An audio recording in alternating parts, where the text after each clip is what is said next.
WWE labels WrestleMania as the granddaddy of them all, and over the years, WWE have announced a number of dream matches for the show that have ultimately failed to live up to the hype.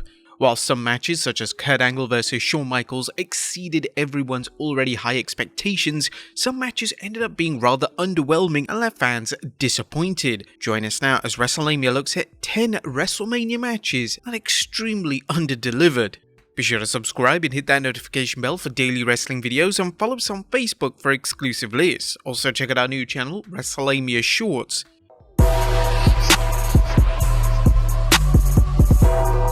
Number 10. Chris Jericho vs Edge at WrestleMania 26. When Edge won the Royal Rumble and later challenged his former tag team partner Chris Jericho at WrestleMania 26, fans anticipated a classic. There was an established story between the two, and Edge and Jericho were two of the most well-rounded wrestlers in the entire company. The issue was that Edge's babyface run in early 2010 was failing to connect with the crowd, and when the bell eventually rang at WrestleMania 26, there was a lack of excitement within the audience. The crowd barely reacted to what was happening, and it was like a meaningless TV match that had no stakes despite the match being for the world title. The end of the match, which saw Jericho hit a codebreaker to retain the title, received a weird reaction, and it was as if fans were happy that the match was over.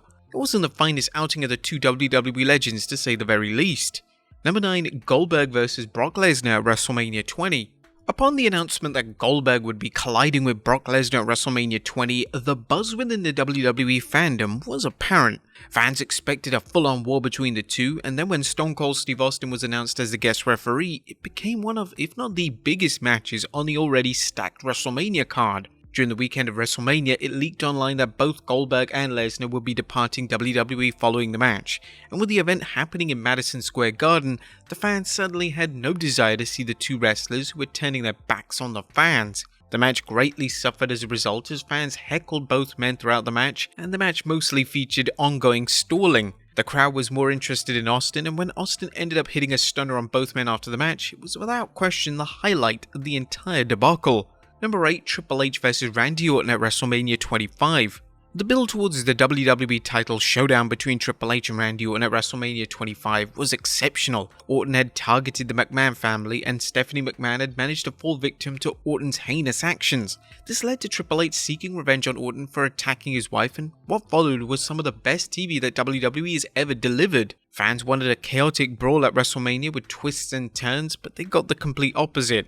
The game on Orton had a standard wrestling match, and it sucked. The fans expected violence in an Attitude Era level match, but it was a match that could have barely main evented Raw, never mind a WrestleMania. According to Orton on an Out of Character podcast, he and Triple H knew that they had their work cut out when HBK and Undertaker stole the show and had a match of a lifetime earlier in the night. Number 7. AJ Styles vs Edge at WrestleMania 37.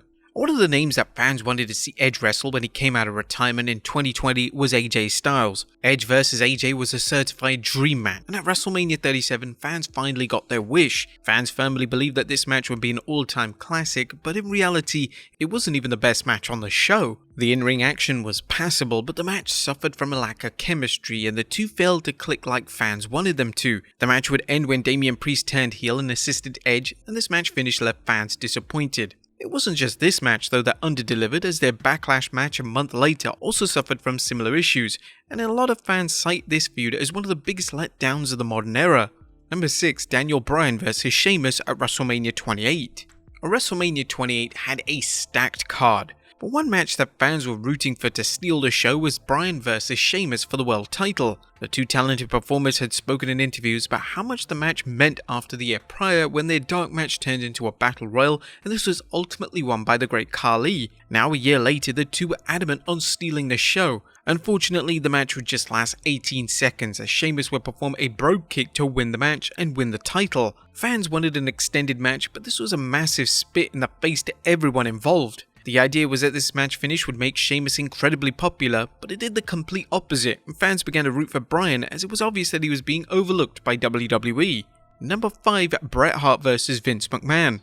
One of the initial matches WWE wanted to book for WrestleMania 26 was John Cena teaming with Bret Hart to take on the villainous duo of Batista and Vince McMahon. This eventually turned into two distinct singles matches, which was perhaps the wrong move considering how downright awful Hart vs McMahon was. Hart wasn't in any position to have a featured technical masterpiece, but instead of covering for this with brawling and wild spots, WWE produced one of the most boring WrestleMania matches possible. With the aim to generate excitement, WWE would attempt to swerve fans by pretending that McMahon had paid the Hart family to screw Bret Hart, but this was a ruse and the Hart family ultimately sided with the excellence of execution. What followed was a 15-minute, well, some say match, which revolved around Hart and the Hart family performing various moves on McMahon. It went on for far too long and the fans simply didn't care. Fans had some high hopes because they expected WWE to produce a match which showcased Hart, but it did the complete opposite.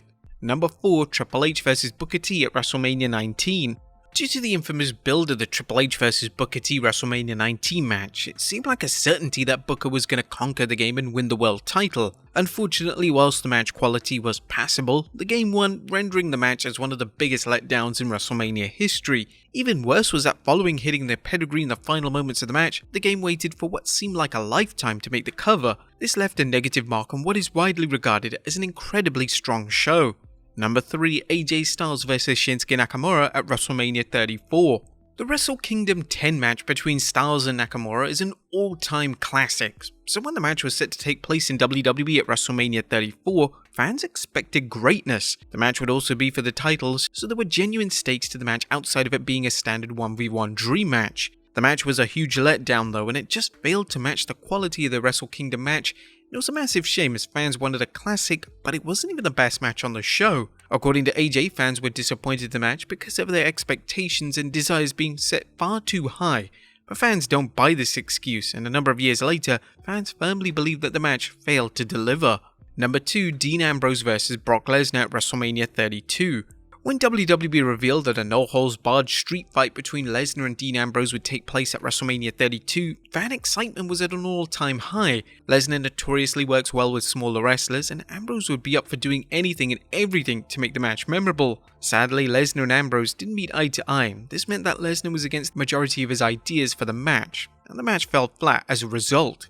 In infamous fashion, Ambrose would completely bury Lesnar during a podcast interview with Stone Cold Steve Austin, and in this interview, Ambrose would refer to Lesnar as lazy. He mentioned Brock didn't want to do anything. If we're going to be perfectly honest, Brock's gonna Brock. He's all about Brock. I had a vision for that match to be the craziest thing imaginable. You know what I mean? I was trying to pitch everything to everybody and had every idea. I put so much effort in and so much work in, and other people did too, and I was met with laziness. I kept thinking at the end of the day, once we get in the ring, it's all going to be okay. We'll figure it out once we get in the ring. We went out there, whacked each other with weapons. I got suplexed a bunch of times. And number 1, The Undertaker vs John Cena at WrestleMania 34. At last, The Undertaker was going to collide with John Cena on the grand stage of WrestleMania. The buzz surrounding this match was huge, as two icons of WWE had never wrestled at WrestleMania, and some fans even expected the match to close out the show. Unfortunately, the match would just last a few minutes and feature the dead man squashing Cena. This was what nobody wanted to see. Fans wanted to see a full-blown match between the two legends, and WWE, well, specifically Vince McMahon, vastly understood what fans wanted from the match. Even the dead man himself admitted that he was let down by the time dedicated to the match, and it's incredibly likely that Cena feels the exact same way.